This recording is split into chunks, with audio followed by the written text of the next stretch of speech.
No, his are upstairs. Hello, Mommy Day's here. Thanks so much for clicking on my channel. I am back with my KonMari organizer. And we are working on books today. I want to welcome all of my new followers that came after watching the last video that I did on my session with my professional organizer. And so now we're continuing on to books. And whilst between our last sessions, I also worked on shoes a little bit. So, so here we go. All right, here we are. Okay, so where are we starting? Okay, so let's first just talk for a minute about how your assignment went with your shoes and your socks. So talk to me a little bit about if you had any struggles with that session that you did. Did you find you were able to purge a lot of stuff? Yes, I actually did this maybe about 3 months ago with my shoes already. Okay. So I actually did a video on it, and I should have sent it to you to get your opinion, but I went through all my shoes, so did my husband, and got rid of a whole lot of stuff. So we donated a lot of some of them listed for sale, and there was a lot more space, which was great because we were kind of overflowing. We don't have a lot of shelves for shoes, so it also keeps us honest. And I went through my socks already too. So since we were together, I just looked back at it again, kind of reorganized a few items. I have one pair of shoes that I am struggling with. They're like really comfy Toms, but there's a hole at the top at this point. But I was sitting, and I got some new Toms to replace them.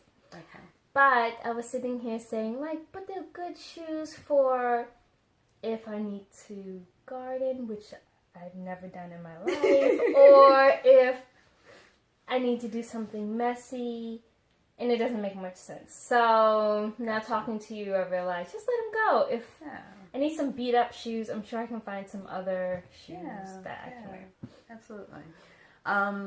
So let's also talk about the closet and how you've been doing maintaining that. Okay. Yeah, I think I've been doing really well.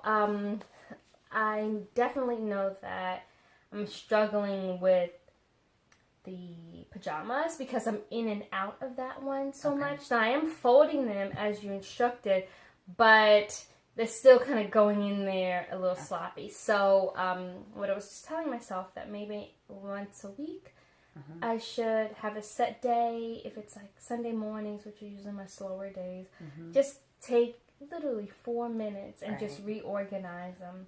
My workout clothes, everything, all that's good.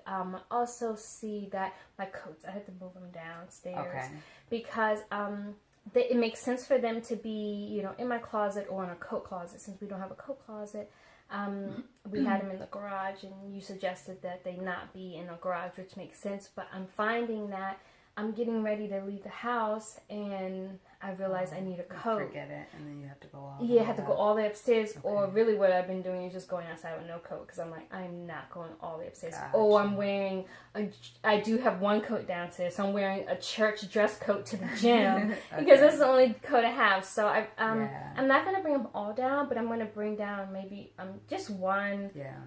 My everyday coat, I'm going to leave that downstairs, and like some of my dressier coats and things like that, I'll leave those up because I don't really use them much at all. Yeah. Well, and another thing you can consider is as we go through the house and organize, you'll find you'll have more space. So you may find that there ends up being space in the laundry room for like a rack or something like that, where you can put your...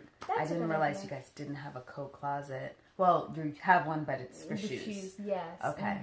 So, yeah, I mean, I can see you've got 2 flights of stairs you've got to go up if you forget a coat. So, yeah, it's pretty hard. So, yeah, we'll try to keep that in mind and kind of figure out as we go if there's an option, another option for you besides the garage, because that just hurts my heart because you've got gorgeous coats. And you don't want them, you know, exposed like that. So, but my everyday coat would be good. And, you know, when I am going to church or something like that, I'll remember to grab a coat, or, you know, I'm not as much of a rush. So I can go upstairs and get it if I forget. Cool. So we're going to put a pin in that as something we need a solution for as we go. Okay.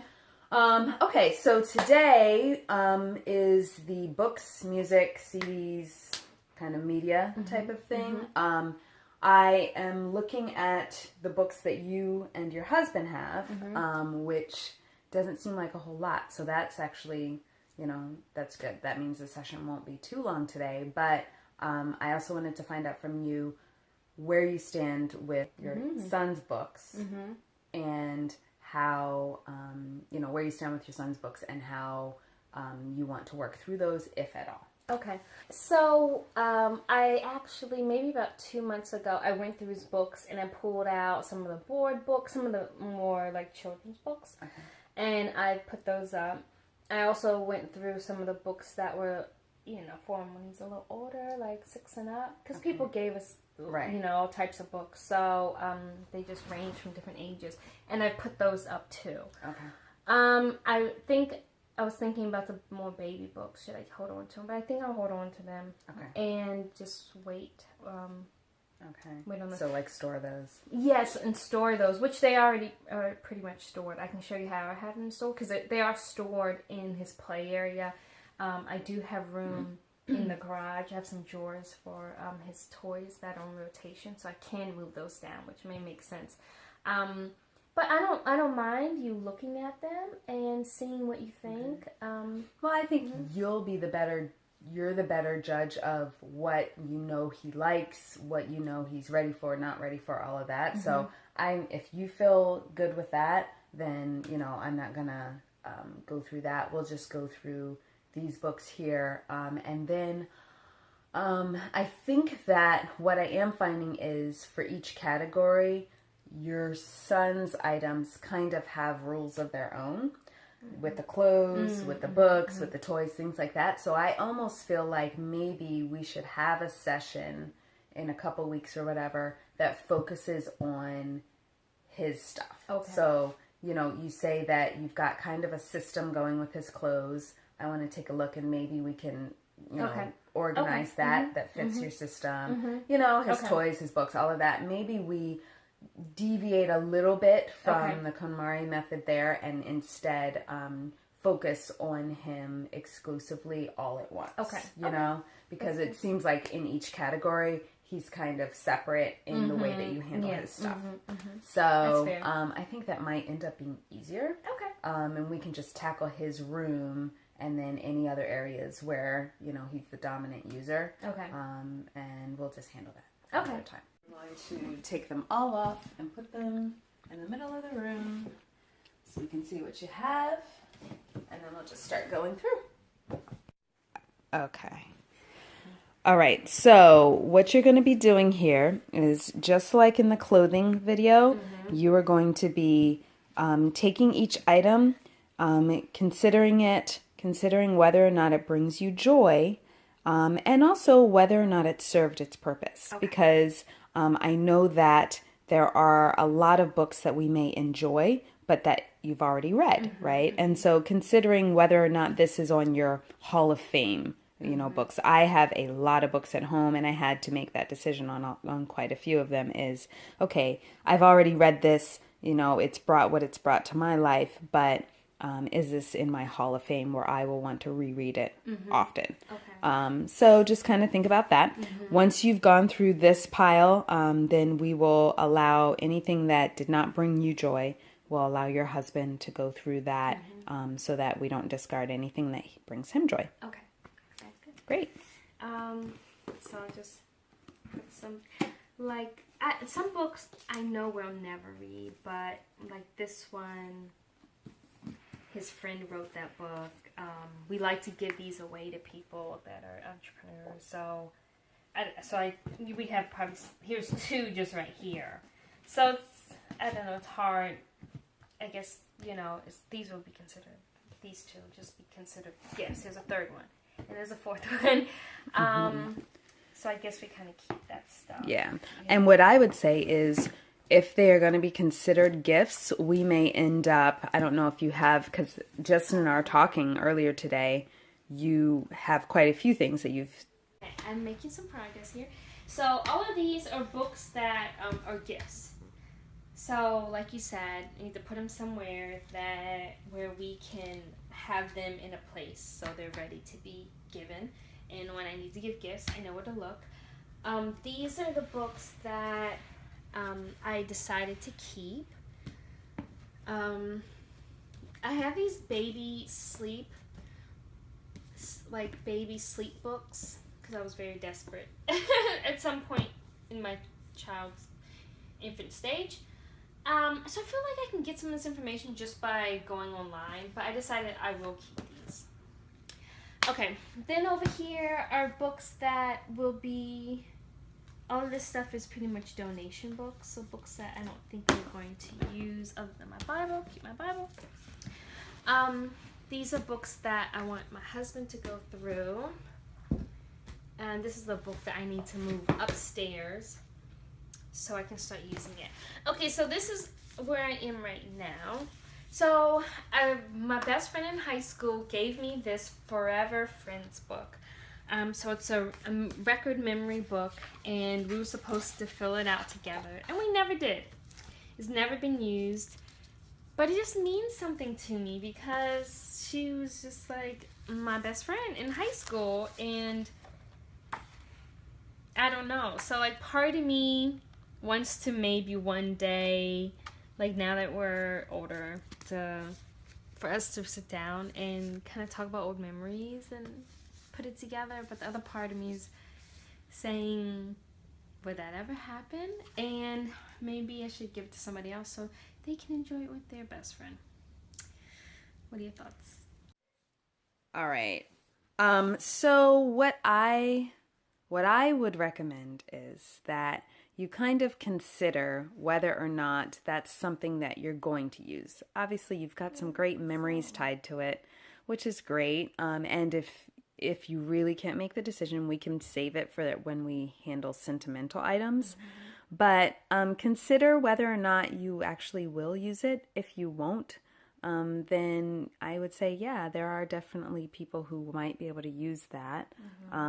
So it's just a matter of your feelings that are tied to it. And if it's such strong feelings that it's something that you don't want to decide on right now, we can put that in the sentimental category. But you know what I was just thinking as you were talking about? So I just remember I took a lot of pictures in high school. Like I have a photo album just for like every 6 months of high school. So I just have to remember that that's where a lot of my memories are. And although this was never filled out, even if one day, which I don't see her very often at all, if we get together, it's like, are we really going to spend time filling this out? And so I think I'll just stick to my memories through my photos. So I'll let this go. Someone else can enjoy it. Great. Okay. I think that's it. Okay, so what we came across was a really good example of the challenges that you can come across when you are trying to purge, organize, kind of create space in your home, and you are not the only person in your home. So in this case, you and your husband both share these books, and we created a pile of items that you didn't want to keep, that didn't bring you joy, and hoping that we can kind of move those out and create some space. We did ask your husband to look through them. He decided that he wanted to keep all of those books for future display if he gets an office where he has bookshelves and wants to display them all.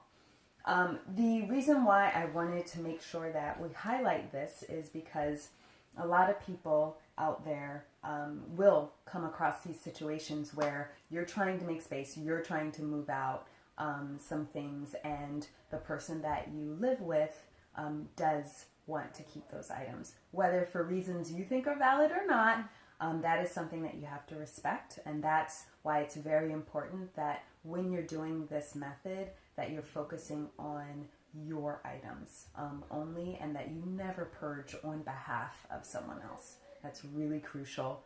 You can create a lot of issues within the household. Because I didn't know, because he's not very sentimental. He'll throw everything away. I had to stop him all the time. So I was just going through his books saying, oh, he doesn't need this, But like 4 of the books I said, no, me make sure he doesn't need these. And he didn't even really look at it. He said, no, I'm keeping all of my books. So yeah, I guess. which is unexpected, Yes. but that's something that we have to accept. Yep. So those are the kinds of decisions that we'll come across through this process.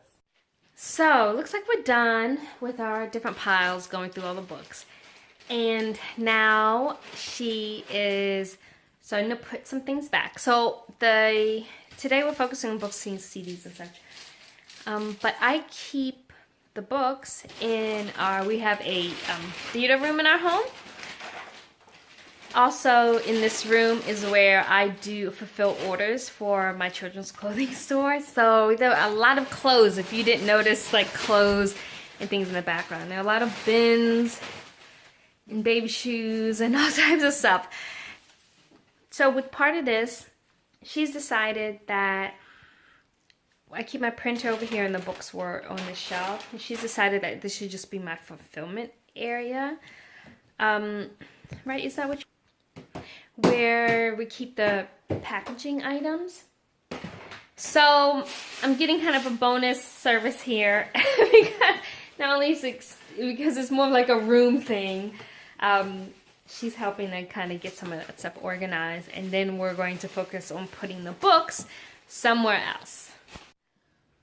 So one thing that is important to keep in mind is that you don't always get it right on the first time. So in this case, we first had some of the shoes that she's selling in this middle area. Now I'm thinking that maybe the books might be a better place for here. So sometimes you're going to have some trial and error just to kind of figure out, almost like a jigsaw puzzle or Tetris or something, to figure out where everything works best. We did over here complete her area, her fulfillment area, so to speak, of things that she is selling. So I think we've got that worked out, but now we want to figure out the perfect place for the books. So that's what we're doing now. So it does look like the books are going to land here permanently. So what we're going to do is, as far as the way you organize your books, it's kind of up to you and what's easiest for you. In my home, I have them organized by title rather than by author, only because I am not as familiar with the authors and I can't remember who the authors are. Sorry to admit it, but I always remember the title. You can put them in order of color, in order of size. Sometimes you'll see online people do like rainbow effects. You can do, however it makes sense for you. In this case, we'll find out what you want, and we can order them that way. You don't have a ton of them, so that's kind of a plus for you, that you won't have much trouble finding them any way that they're ordered. I would say for me, size as a height. I'll say height. Yeah. Kind of, you're more visual. Yeah, probably makes a little more sense for me. Okay. So what we've done here is we've just basically tried to organize this space with books and with shipping supplies. Okay. And since she didn't have many books, we were able to instead use that time to look at the rest of the items in the room and the main purpose of the room, and just really refine the area for her purposes, which is her clothing that she sells. So here we've got her books according to height, which is the way that she preferred to have them organized. And then she still has her space for all of her bins, which are organized according to size. And then what we concentrated on for part of the day is getting her shipping supplies and her shipping area organized so that she can access everything she needs to fairly quickly. And that way we were able to make sure that everything was kind of at her disposal and visible and organized for ease of use.